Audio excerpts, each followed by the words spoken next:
Ito sa inyo mga paps. So ito ang pangmadalian lang ng pagkabit ng MDL sa visor natin. Zip tie lang kailangan, walang kailangan dito mubutasin ng mga thread or bracket, wala.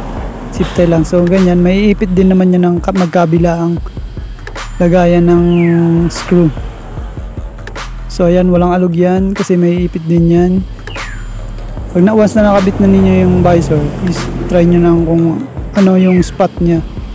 Kung gusto nyo malawak, linagyan ko siya ng goma sa gitna para siya maghiwalay, hindi siya magkadikit yung MDL, para yung spot nya is medyo malawak, hindi maliit. So ayan, high ko is yellow, is low ko is white. So maganda namang spot nyan, wala naman yung alog. So okay naman. Tingnan natin ilagay yung visor.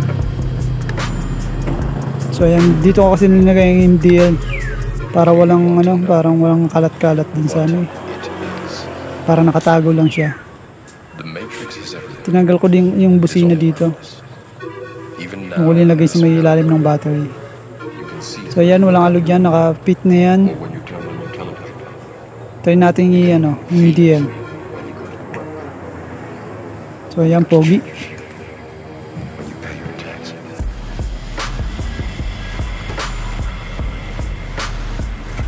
So pa maliwanag naman yung puffs sa gabi.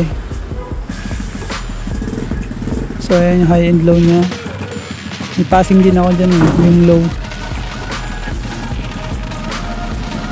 Diba simple lang, walang yan yung passing ko.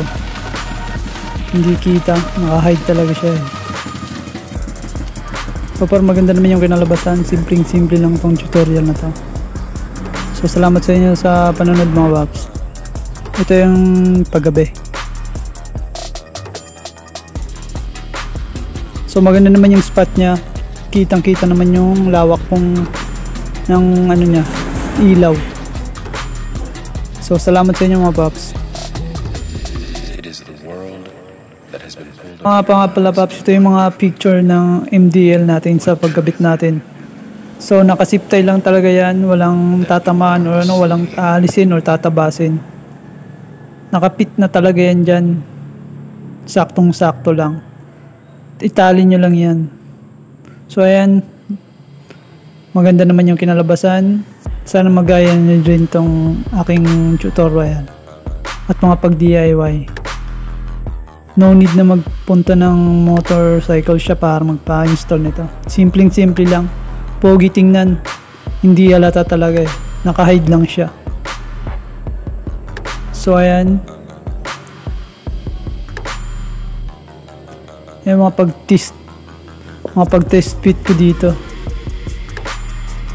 So sana na may natutunan kayo dito, sana may apply nyo sa inyong mga motor or sa kagaya nitong MXi na merong lagayan ng ilaw sa visor sa ilalim. So hanggang dito lang mga paps, salamat sa inyo.